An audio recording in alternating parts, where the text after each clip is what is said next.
महालक्ष्मी नमस्तुभ्यं नमस्तुभ्यं सुरेश्वरी हरप्रिये नमस्तुभ्यं नमस्तुभ्यं दयानिधे। आब्जवासे नमस्तुभ्यं चपलाय नमो नमः चंचलाय नमस्तुभ्यं ललिताय नमो नमः। नमस्कार, वेलकम टू माय चैनल। मैं हूं मनीषा। दोस्तों, आज की वीडियो में हम जानेंगे कि माता महालक्ष्मी की उद्यापन विधि हमें कैसे करना चाहिए, उद्यापन विधि का शुभ मुहूर्त क्या है, अष्टमी तिथि कब से प्रारंभ हो रही है और कब होगी समाप्त, तथा पूजा का शुभ मुहूर्त क्या है, रात्रि में चंद्रोदय का समय क्या है। और दोस्तों, साथ में हम आपको ये भी बताएंगे कि यदि आपको 16 महिलाएं जैसे कि भोजन करने के लिए कहा जाता है, रात्रि के समय पूजन अर्चन करते समय हमें देर रात हो जाती है, ऐसे में महिलाओं का मिलना थोड़ा मुश्किल होता है, तो आप ऐसे में उनके निमित्त क्या भोजन में निकाल सकती हैं और क्या हमारे लिए सही होता है, ये सभी महत्वपूर्ण जानकारी हम आपको इस वीडियो में देंगे। साथ में हम ये भी आपको बताएंगे, मान लीजिए पूजा के दौरान अशुद्धि हो जाती है, यानी कि आपको पीरियड्स आ जाते हैं, तो ऐसे में कैसे आप पूजा की समापन विधि करें। साथ में आपके कुछ महत्वपूर्ण सवालों के जवाब भी हम देंगे, तो वीडियो को आप अंत तक देखिएगा जिससे सभी जानकारी आपको प्राप्त हो सके। और पूजा से जुड़ी और भी जो वीडियोस है, प्लीज आप उसे जरूर चेकआउट करें। तो दोस्तों, आप देख सकते हैं ये पूजा की हमारी सभी तैयारियां हैं। तो पहले हम आपको पूजा की तैयारी दिखा देते हैं। यहाँ से हम सभी चीजें आपको एक एक करके दिखाएंगे। तो जैसे मैंने आपको दिखाया था वहाँ पे, तो ये है, यहाँ पे दीपक मैंने लेके रखे हैं। ये दीपक आप देख सकते हैं, और इसमें इस तरह से आप डबल बत्तियां लगाएं।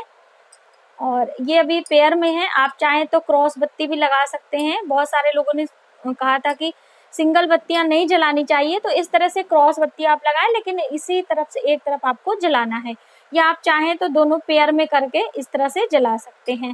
तो इस तरह से दीपक जलाएं, और 16 दीपक आपको लेना है।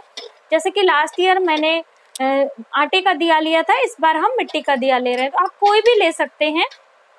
और श्रृंगार की सभी सामग्रियां हैं, जैसे कि ये लास्ट ईयर मैंने पाउच वाले लिए थे, इस बार मैंने कोन लिए हैं, तो ये 16 पीसेस हैं।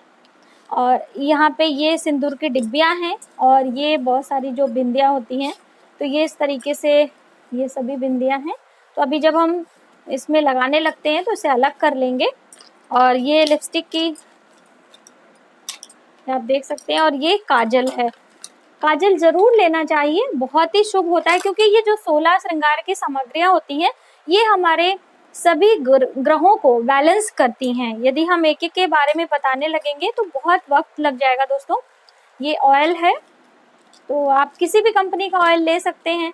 यहाँ पे ये आप देख सकते हैं, ये कंघा है, और ये है नेल पेंट। तो हमने लाल रंग का ही चूज किया है, लाली रंग का नेल पेंट, यानी कि लाल ज्यादा हम चढ़ाते हैं और वही शुभ होता है। और यहाँ पे मैंने इत्र लिया हुआ है, आप देख सकते हैं, ये इत्र है। तो इत्र भी बहुत ही प्रिय होता है माता को। खुशबूदार इत्र ले, या फिर रोज का इत्र ले सकते हैं, ठीक है। तो ये गुलाब के इत्र आप लें। और ये रबर बैंड है, जैसे कि वह पहले लोग रिबन लगाते थे, तो अभी रिबन का फैशन नहीं है, तो हमने ऐसी चीजें आपको देनी है जो यूज में आ सके। तो ये रबर बैंड हमने रिबन के जगह पे ले लिया है इस तरीके से। तो ये, और ये शीशा मेरा इस बार बहुत ही छोटा हो गया है, थोड़ा सा वो लग रहा है, क्योंकि हमने कई इसमें शिफ्ट में सामान को खरीदा था। लॉकडाउन के चलते कुछ चीजें कभी मिलती थी, कुछ नहीं मिलती थी, तो इसलिए तो थोड़ा सा दिक्कत हो गई थी। और ये है हमारी चुनरी, जो हम माता रानी को भेंट करेंगे। ये 16 चुन्नियां हैं, तो कुछ के डिजाइन इस तरह से है और कुछ के डिजाइन इस तरह से है, ये आप देख सकते हैं। तो दोनों ये प्यारी लग रही है, बहुत अच्छी है। तो इस तरह से पेयर में सभी रहती हैं।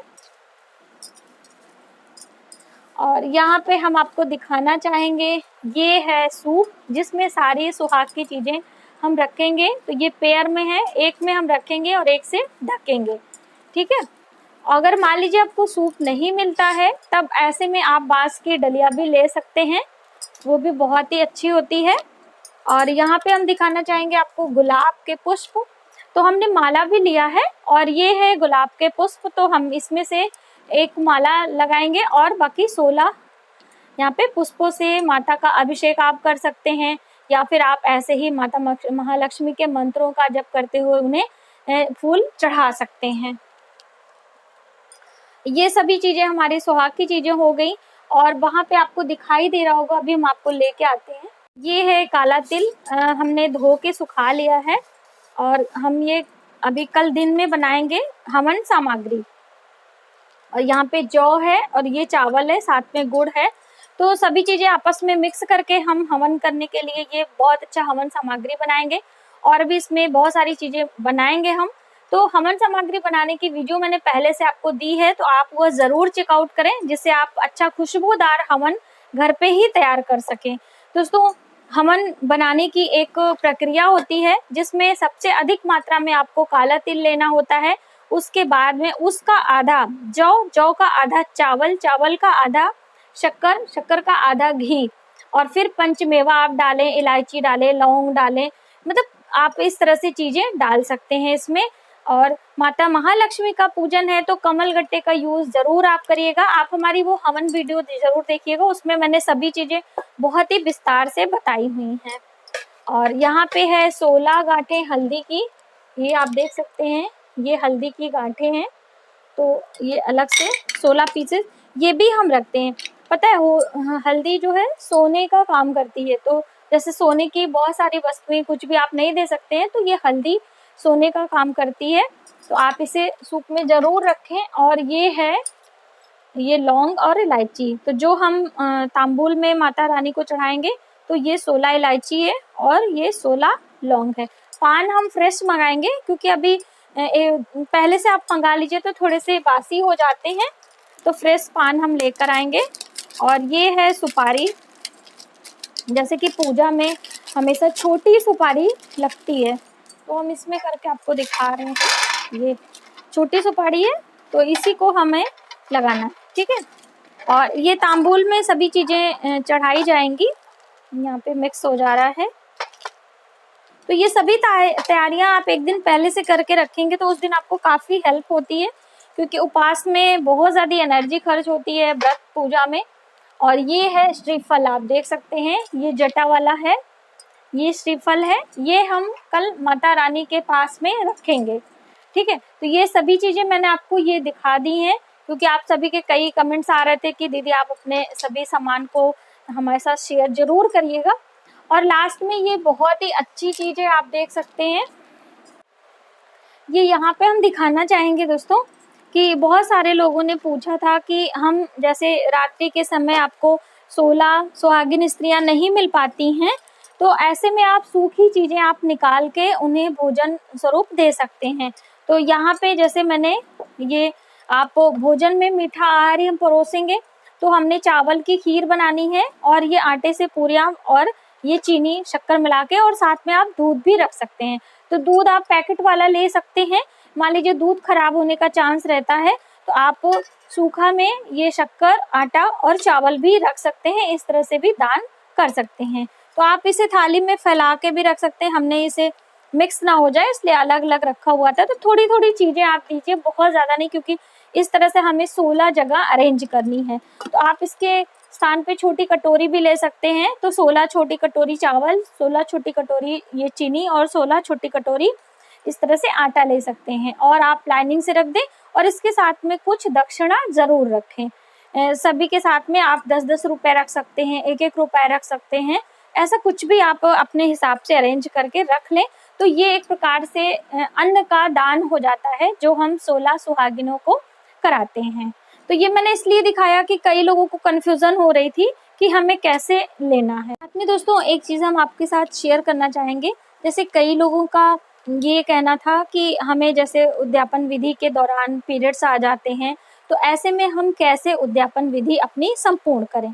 तो देखिए, मान लीजिए आपको आफ्टर 5 डेज हो गया है, तब आप स्नान करके और अपनी पूजा विधि संपूर्ण कर सकती हैं। आप पहले गंगा जल से शुद्ध हो लें, उसके बाद आप स्वयं पूजा विधि कर सकती हैं। लेकिन इससे कम डेज हैं तो आप पूजा नहीं कर सकती हैं। ऐसे में आप अपने घर के किसी भी सदस्य को उसमें शामिल कर सकते हैं, चाहे उसमें से आपके पति हो, आपकी ननद हो, या फिर आपके सासू माँ हो, यानी ब्लड से रिलेटेड आपका उनका रिश्ता होना चाहिए। आप अपने बच्चों को भी कह सकते हैं, आपके बेटा हो, बेटी हो, किसी को भी आप बिठा सकती हैं और गाइडेंस आप देती जाएं और सभी चीजें आप अरेंज कर दें। उसके बाद गंगा जल से शुद्ध कर दें। बाकी बच्चों को बैठा दें, आप दूर से बताती जाएं और वो उनसे आप सभी चीजें माँ को भोग लगवा सकती हैं। हाँ, उतने अच्छे तरीके से तो नहीं कर पाएंगे, लेकिन कुछ हद तक आपकी ये प्रक्रिया पूजा की हो जाएगी और इस तरीके से आप अपना पूजा संपन्न कर सकती हैं। तो जैसे एक लोगों का काफी कमेंट आ रहा था कि मैडम हमारे पास कोई नहीं है, तो उन्हीं के लिए स्पेशली हम ये बता रहे हैं कि आप इस तरह से भी पूजा विधि कर सकती हैं। यदि बहुत ज्यादा प्रॉब्लम है, आपकी तबीयत ज्यादा खराब है, ऐसे में सभी सूखी चीजें आप रहने दें और जब अगली वाली अष्टमी आती है, अभी शुक्ल पक्ष की अष्टमी आएगी, तो उस दिन भी आप माता महालक्ष्मी का पूजा करें और सभी चीजें चढ़ा के उसके बाद आप मंदिर में दान स्वरूप कर देती हैं। बस इतना रखिएगा कि जब तक आप पूजा ना करें तब तक आप कुछ अन्न और जल का ग्रहण ना करें। और इस अष्टमी को 10 सितंबर को आप सिर्फ सूखा व्रत रह के माता महालक्ष्मी के मंत्रों का जप और मनन करती रहें, जिससे कि आपको उस दिन का पूरा लाभ मिल सके। तो ये 2 ऑप्शन है, आप इस तरह से इसमें से जो आपको सुविधा लगे आप कर सकते हैं।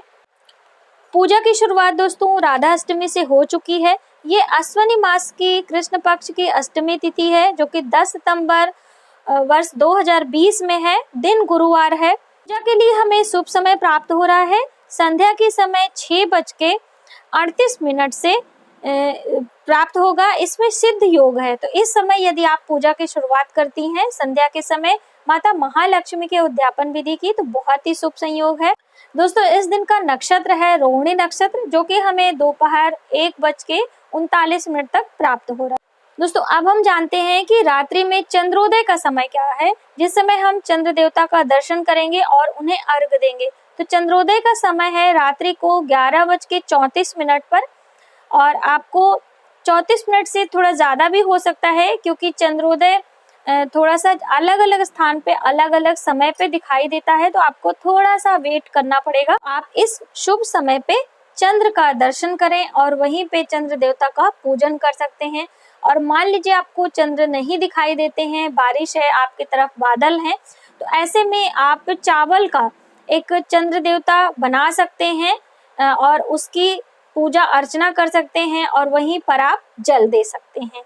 तो इस तरह से आप माता महालक्ष्मी की पूजा विधि संपन्न करें। माता महालक्ष्मी की कृपा आप सभी पर बनी रहे, ऐसी मेरी शुभकामना।